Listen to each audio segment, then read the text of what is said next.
You were talking about how the Indiana Dunes is one of the most biodiverse locations in the continent. Right, yes, yeah, we're ranked number 4 in quantity of species. However, we have it all in just 15,300 acres. And we're surrounded by industry, which we're thankful for because we are the Museum of Nature and Industry. So you can see how having biodiversity in the dunes, it's thriving because we have that biodiversity. It's screaming to us that we have to have biodiversity. So how do we have it? We have it in our microbiome, which is a collection of all microbes in us. And 99% of our cells are microbial and only 1% are human. The microbes are tiny cells. Obviously, when you look at someone, you see human, but the microbes need magnification of 1,000 to be able to see. Wow. So tell the people out there listening and watching what a BioBlitz is. So a BioBlitz is, we try to get as many people as possible to come out with their smartphones and take photos of everything that they see or that interests them. And so they're taking photos into the app. Another way, if they don't have the app, they can just take photos, they can go home and just email them to me. So that's the iNaturalist. Yeah, iNaturalist, yeah, it's the greatest app in the world. It's free. It has over 100 million or more photographs, and it compares your images to that and it says this is what it is. For example, you take a picture of a rose, it'll define what kind of rose, like a swamp rose. Or so we have the iNaturalist app is incredible at comparing all the different photographs that you're taking to actual ones. And speaking of photographs, you brought a couple here with us so we could look at, and you wanted to talk a little bit about your photography. Sure. So I teach people on the trail how to use their fancy $5,000 Nikon or their smartphone. And so what that picture is, I call that Sid, the shelf ice dragon, that was taken at West Beach. I've done no altering to that. That's actually how the photo looks. I look for things that look like animals or cool, and that tree that was knocked down there was covered with ice, and so I call it Sid, the shelf ice dragon. There's And your hikers, when you go on hikes, you take a lot of pictures. Yeah, there are times in one day I'll take 300 or more pictures. That's why I have 220,000 photos of the dunes. Now this is a famous picture been in the Chicago Tribune. That's a monarch butterfly on the day of migration. There's typically one day when the monarchs are really migrating. They do a lot. And that's in the fall. Yes, this was around September 20th. Right. So if you look at that picture real quick, you'll see that monarch. Below it, right here, you'll see a bee. If that bee comes any closer to the monarch will take its wing and push the bee out of the way. So what that does is, if you remember the boxer Muhammad Ali, he incorrectly said, float like a butterfly, sting like a bee. The fact of the matter is, it's box like a butterfly. Oh, I had it upside down. And flee like a bee. Yes, I had it right. Yes, so when the bee gets too close, the monarch will hit. The monarch's not afraid because it just has fabric. The bee's not going to kill it. So the bee flees. So I've seen that happen 3 times. Wow. One thing I do have to tell you is we live in a very natural location, downtown Valpo, believe it or not. And one time I was walking down along the stream, and there was this one spot where there were like, I swear to God, there were about 30 monarchs just sitting there. Yeah, there are people I know who raise monarchs. So what they do is they go to farmers and ask them for their milkweed. Then they have the milkweed planted around them, and the female monarchs are smart enough to put only one egg on the bottom of one leaf on one plant, because when that little egg turns into the hungry caterpillar, that whole caterpillar can devour one Yes. whole plant. So if the mother butterfly were to put 3, they would all starve to death. Yes. So, Mother Nature makes sure everything lives the right way. And so one thing I gotta say about the monarchs are, people think there's one monarch that migrates from northern Michigan to Mexico. That's not true. It's a relay of 4 monarchs. So the first one lives about 2 weeks, the second one 2 weeks, the third one 3 Are they weeks. each a different species? They're laying an egg, it turns into a caterpillar, then a chrysalis, then a monarch. So it goes through 3 cycles, all taking the monarchs are alive 2 weeks, but the last one lives 6 to 8 months, and that's the one that goes all the way to Mexico. Oh, okay. And so then once they're down there, then they're gonna come back, they do the same thing. It takes 4, so the whole complete cycle is 8 monarchs. I've heard that. I've heard that there's some that go down to Mexico. Sure. Now, this was done for an art show, submitted to art show. If there's a rainbow, so on one side you see there's snow, that's where the rainbow is from the moisture from that. Then you see the sand, so it's like when you walk under that rainbow, if you could, in this picture, you then turn into the winter wonderland. It's sort of like going into Narnia. It's sort of like going into Narnia. Yeah, you probably see a lot of unique things like that on your hikes. The advantage that I have is every day. So in 2021, I had 612 hikes. So I go to the dunes sometimes at sunrise. I hike then, I meet someone at 10 on the trail, a family, like I cruise license plates. So when I see a license plate from Iowa, California, Ohio, Pennsylvania, I'll just go up and say, do you have any questions? Oh. So then that's how That's really nice. Yeah. Very hospitable of you.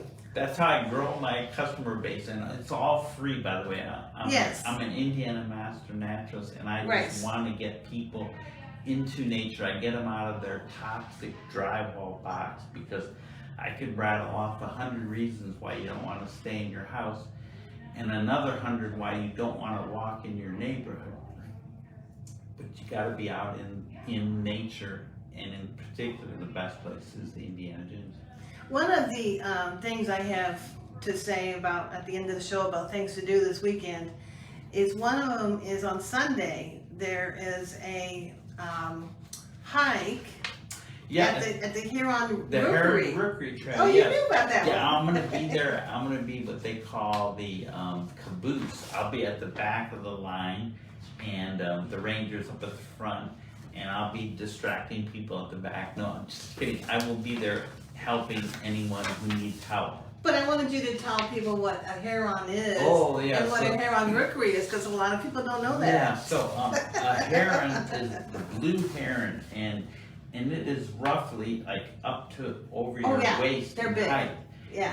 They look prehistoric. They're similar to the Sandhill crane or the great. They have a real long beak, real long skinny legs. Years ago, they would come and have their babies in that place along the Little Camet River. But things changed and they moved elsewhere. Just like in my neighborhood, we had 6 babies born. But back to the Heron Rookery Trail, in order to change that name, because it is a national park location, our Congress has to sign off on it. So they haven't changed it from the Heron Rookery, but that still stays that name. But the herons still come, right? Oh yeah, they come. They're just not. You don't see dozens of them around having babies. Oh, that's what I mean. Okay. And we're going on that Sunday to see the fish. So during the spring, you'll see the trout. And yes, it's called the Trout Trap. Yeah, exactly. Yeah. And that's at 1 p.m. Yes, and that's we were just there this past Sunday, and now we're doing it again.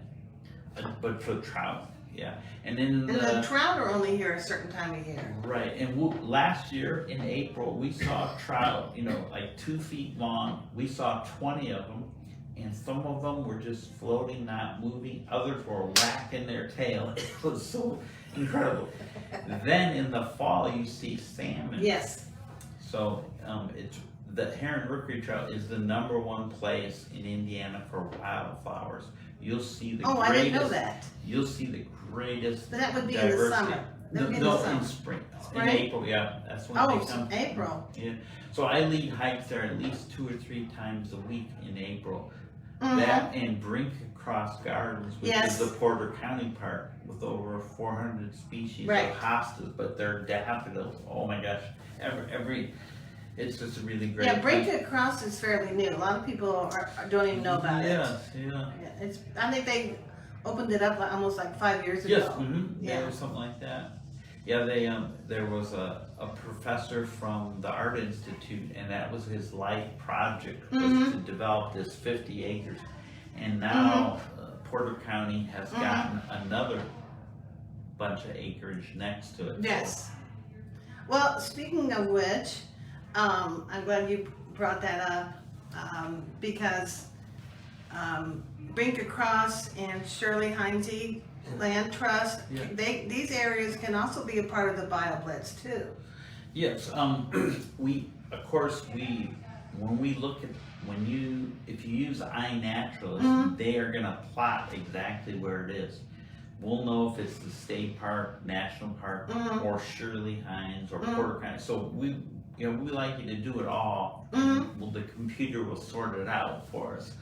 And I'm a volunteer at the National Park, State Park, and Shirley Heinz. And they're all phenomenal Right. entities. Shirley Heinz has 400 more acres than the state park, but they're spread across six counties from Lake past South Bend. Yeah, a lot of people aren't aware of the Shirley Heinz areas. I think you can go to shirleyheinz.org. Is that right? Yes, that should be right. And you can see all their parks. They're all open to the public. Beautiful. Yeah, they have beautiful photography, and their website is phenomenal. How you can locate stuff. I'll tell you the most popular one that we go to is called Ambler Flatwoods, and that is in Michigan City. It's right near the airport. Ambler Flat. Ambler, Ambler, and then Flatwoods. It's Flatwoods, okay. It's over 520 acres, and it has over 30 bridges on the trail. Now, sometimes a bridge could be a piece of wood 12 inches wide, 2 inches thick, and 10 feet long. Sometimes it's like a $20,000 bridge too. So that is an old growth forest, so you'll see mushrooms and trees, and it's so, everybody just loves it. Right. So do you think it's possible to find certain species in Shirley Heinz that you will not find in Indiana Dunes? It's the dunes has the superset of everything. Shirley Heinz would have a subset. It's possible, like Shirley Heinz there in Ambler Flatwoods has salamanders that we don't necessarily have in the dunes. So there's a little bit, but you want to experience it at all. That's why I lead hikes. One thing that I did learn about in my travels, I've been doing panorama for 35 plus years, was that there's a species at Wolf Lake called the mud puppy. Yes. Now, can you find a mud puppy in Indiana Dunes? I have not personally seen it. Or heard about it? Yeah. So we have the national park and state has databases of species.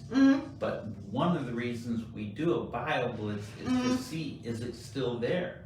For example, if you go to the National Parks database for the Indiana Dunes National Park, there's an entry for bison, and then it says no longer there. Well, the bison were there in like 1860.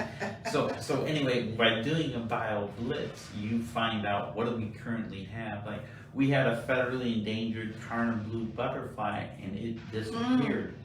And that was in the national park. Now it's not. And So, But you've heard it, just to tell the folks a little bit about the mud puppy. It is a species that is unique only to the Wolf Lake area. I tell people this and they think I'm crazy. yeah, no, so there's temperature, humidity, minerals, lighting, everything factors in. And Wolf Lake is a super hot spot for windsurfers. People from all around the Midwest come there doing with their surfboards with the sails on them, and they're jumping. It's really, really incredible. So yeah, I lived a mile from Wolf Lake before, so I spent a lot of time. Right. So you had heard about it. Yeah. Well,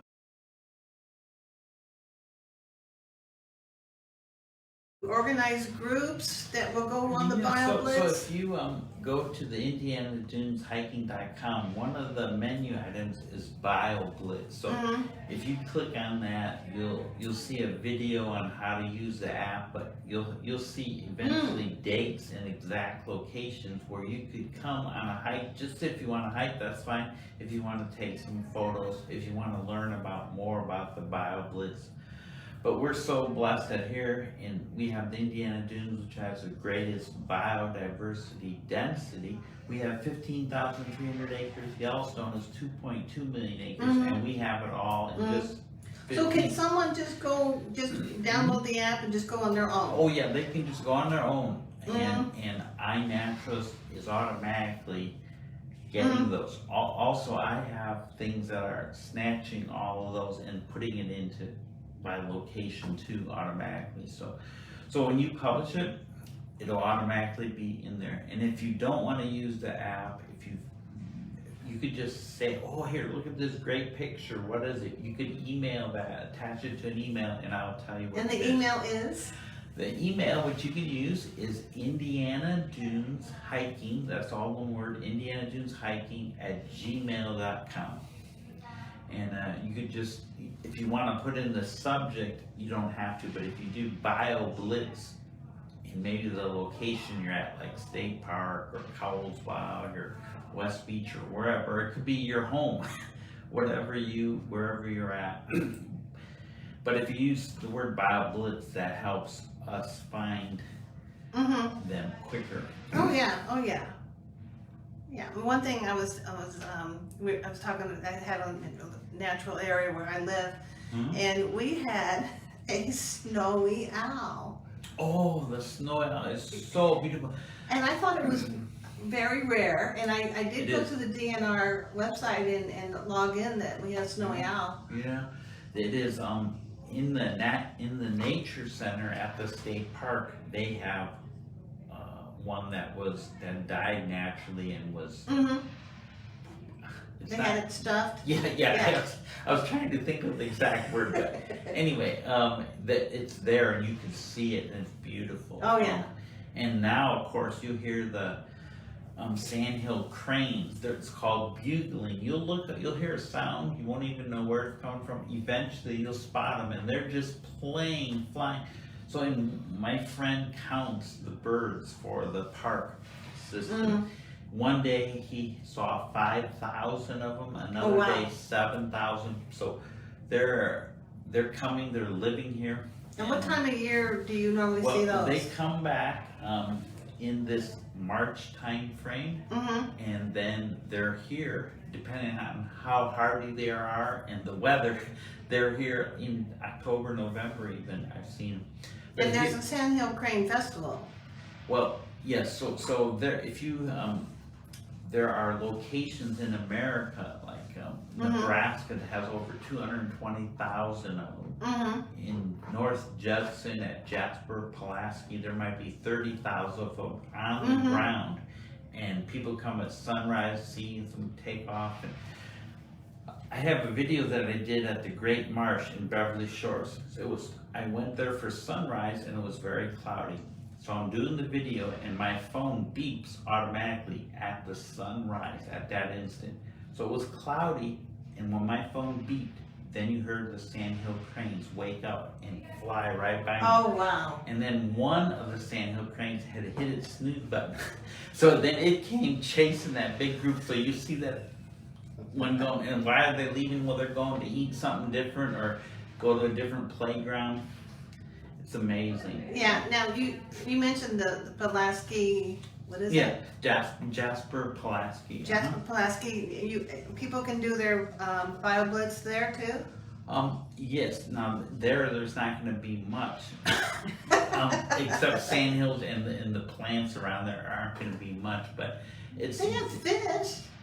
yeah. But well, they're Don't they? Birds. Yeah, they do. But I mean, when you go to the Jasper, it's a fantastic place. You go up on this observation deck, and there's all these people with their big cameras trying to get the National Geographic shot, and it's a fun place to go. It's good for birding. Yeah, and I've taken people. Yeah, there's by the way, the Dunes is a birding capital in America. We have 375 species of birds that live here or migrate through. Did not know that. Yellowstone only has 300. So Wow. we have 375. And there's a birding festival coming up too. Yes, in May. There's a whole booklet of activities, including one you can go to the Field Museum and go behind the scenes. Oh, yeah, it's so a 3-4 day thing. People come here and it's stay pretty all much- night. They attend all 4 days, and they come from all over the country. We have people going to each site, like you have a favorite spot, you sign up and you're gonna go there, so we get captured all. Oh yeah, that's a lot of people don't know about all this stuff. I know just enough to be dangerous. But if anyone has any questions ever about anything related to the dunes, if they email me Indiana Dunes hiking at Gmail, I will get them the real answer. I won't make it up. Now you mentioned the Great Marsh. Yeah, the that's marsh. at the dunes, right? And there's a hiking trail that goes right through it? Yeah, so at the Indiana Dunes State Park, there's a half-mile boardwalk that was completed last year. Oh, okay. Now, back in the 1920s and previous to that, there was no boardwalk. Right. And the people walked through. Sometimes it was wet, sometimes it was dry. So anyway, that marsh, it used to go from Chicago all the way to Michigan. But we are the only marsh left of the Great Lakes. Oh. And in fact, people wonder, why are all those dead trees sticking up? Right, I wondered that too. Yeah. Here's the reason. In the early 1900s, they were trying to develop Beverly Shores into a resort town. Yes, and I knew that. they called this marsh, it was just a swamp. Yes. We got to get rid of it. So they built drainage ditches to drain it. So they were going to do farming and housing. The only thing that would grow there was cranberries. There's not a big worldwide demand for cranberries. So I love cranberry bread, but you can only eat so much. So they drained it. Well, guess what? They abandoned it. Well, here you have forest all around. Those seeds went and the trees started growing. Those trees are invasive species in that marsh. Oh. So then when they abandoned the drainage of it, the water, the marsh came back. Right. And they came back with a vengeance. Yes. They said, who did this? We're going to kill everything here. And they killed all the trees. So the trees were overwatered. They died. So people say, why are the top missing? It looks like a helicopter came. Yeah. Well, the reason is the highest parts of the tree were the thinnest. So over the decades, the wind, they blew and broke off. But they are. It also makes interesting photographs, though. Oh, it sure does. So we do. It's like this weird scene that you don't see anywhere. Yes. Yeah, and if you go on Beverly Drive in Beverly Shores, going on your way to Mount Baldy on Beverly Drive, you'll see a particularly great where there's massive trees that fell over fairly recently. You'll see how they ripped up the soil. There's even a children's book about the Deadly Marsh. I can't remember the exact name, but That's So what, you can't fool Mother Nature. and And Mother, they tried to. and guess what? Nothing, absolutely nothing is wasted in nature. So Right. there's a tree and has shade. It's taking our CO2, giving us oxygen, provides shade, cool. So then it's struck by lightning or whatever, and it falls down. It then provides housing for small animals. But the most important thing, fungi, which you can't see, it then starts decaying that. So I can take you on hikes where you'll see the tree, here you'll see the wood, then you'll see it going down, and there's just powder, it's fertilizer. So now that one big tree is now part of all those other trees. Speaking of which, you had that special camera. They had that you can look in holes with. Oh. You wanted to show the people? Ron takes a lot of equipment on his I hikes. have a whole SUV filled with scientific equipment. This is a tool I use. You don't want to put your finger down a hole, but you can put this down a hole, and then you could see what you're looking at through here. Wow. And I sounds also really use it. cool. I also use it to spy on fellow hikers behind me to see if they're behaving. No. But anyway, so this Now, is so earlier powerful. you were talking about the different types of hikers. You said some were students, some are. Oh, we have, the biggest, so America's aging. So we want to get, sitting is the new smoking. So people who are constantly sitting is so we want to get them off the couch. So this last year, we've had many, many retired couples, and they come out and they only walk, a couple miles. Then now I know the trail, like they're afraid. Some of them think of Indiana Dunes as a beach. They didn't even know there's trails. So I get them out onto the trails. They know their way. Now they're addicted to it. Yes. And they're doing it themselves without my supervision. And they're bringing friends. So there is quite a network. I mean, every day at every location, there's people hiking who initially we met together. And now and that's exactly what I want to do. Yeah. I don't want to be the bottleneck. You don't need me to hike. I just want to introduce you to it and then push you out. You're and there's young kids. I take. Young kids really need these. I led gifted students from Michigan City, 2 busloads of them.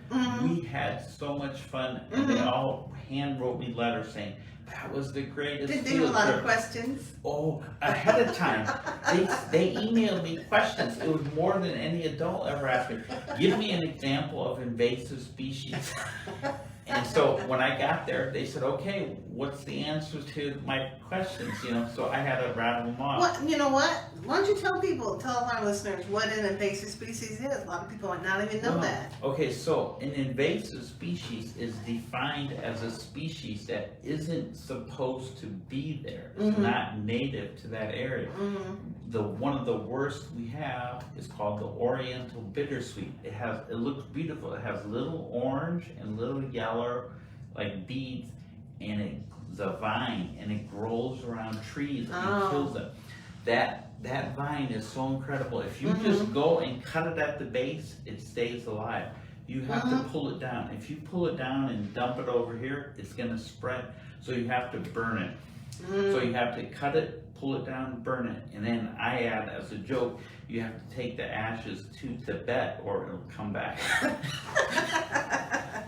That last part's not true. The invasive species will take over and kill what's around it. Yeah, so cactus is an invasive species. It's not supposed to be Not there. here though. No, it's not supposed to be like in the Great Marsh. Right. The cactus isn't supposed to be there. But it won't damage. Well, it takes over. It could block sunlight, and other species could be killed. Oh.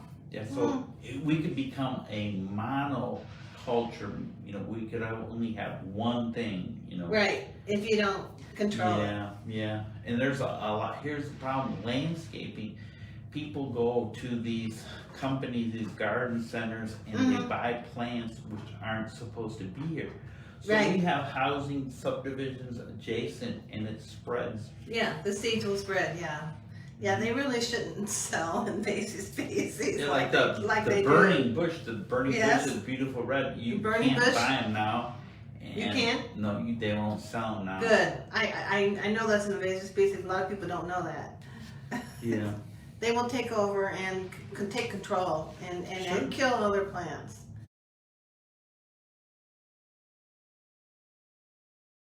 What's your website again? IndianaDunesHiking.com. And that's a gateway to 150 Facebook pages and more than you ever want to know. He has several hiking trips that you can, you're welcome to join him. You can look on his website. And you can request them too. All you gotta do is email You me can and have say you wanna go, and right. I'll do it. I have corporations, Yeah. Girl Scouts, Boy Scouts, Family reunions. Exactly. We had one from France. The family was living in France, and they had a few people here in Indiana, and they came there from Paris. And I don't speak French with them, but we had fun. Well, I do have to tell you that people come from all over to the Indiana Dunes, and when we lived in Indianapolis, we would come up to the Indiana Dunes several times. So it's a big deal. Now, the last show we did announce that you could pre-order for the native plant sale, which would be, and you pick up on Friday the 22nd.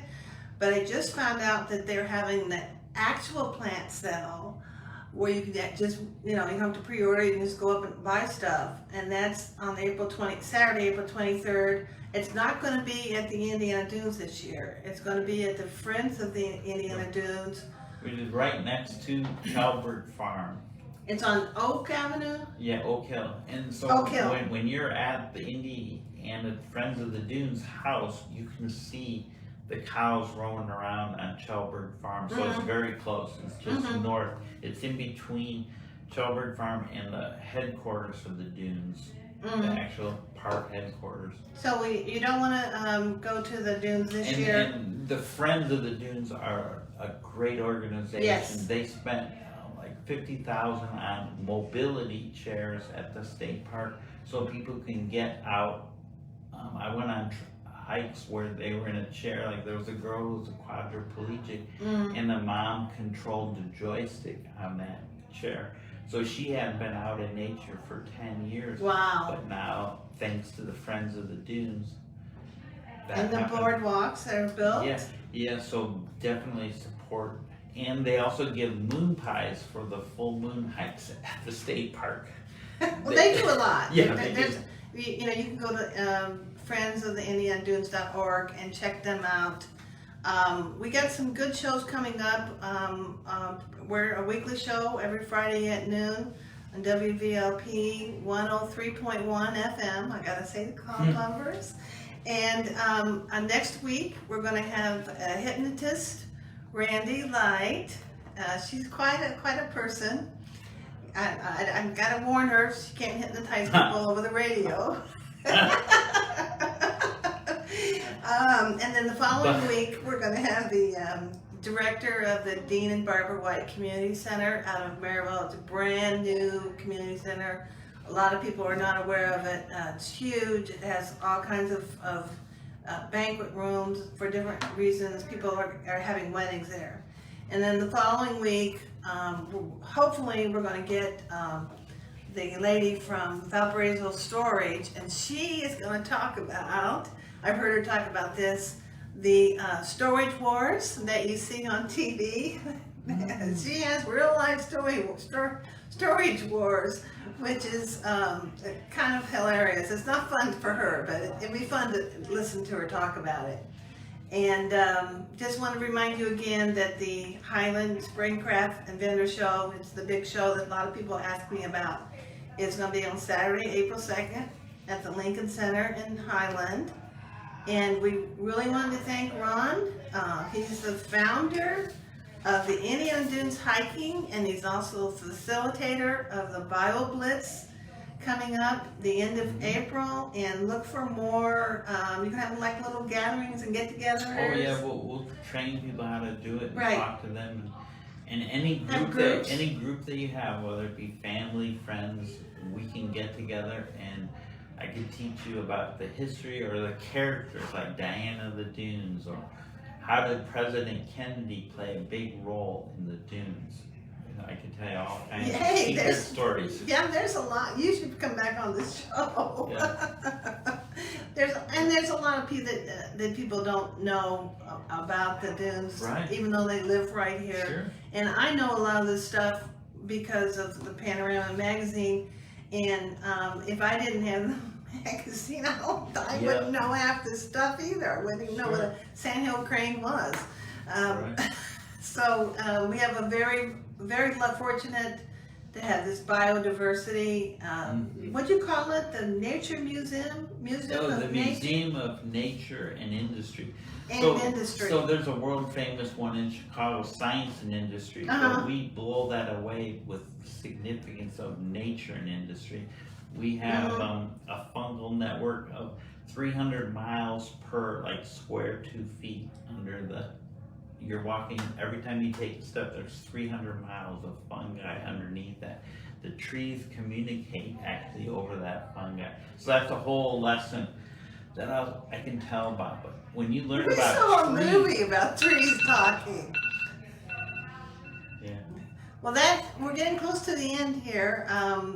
Thank you, Ron, for being here. you're welcome. Indiana Minor. Dunes Hiking at gmail.com. I mean, at gmail.com. Yeah, that's right. Well, yeah, at gmail.com. And he's certainly been very interesting. And like I say, all of our shows will go on YouTube. They're also on Facebook Live too, and we keep those videos up there for ever. So you can still ask questions, email him questions, or email us questions. And that does it for Panorama Now at Noon. Thank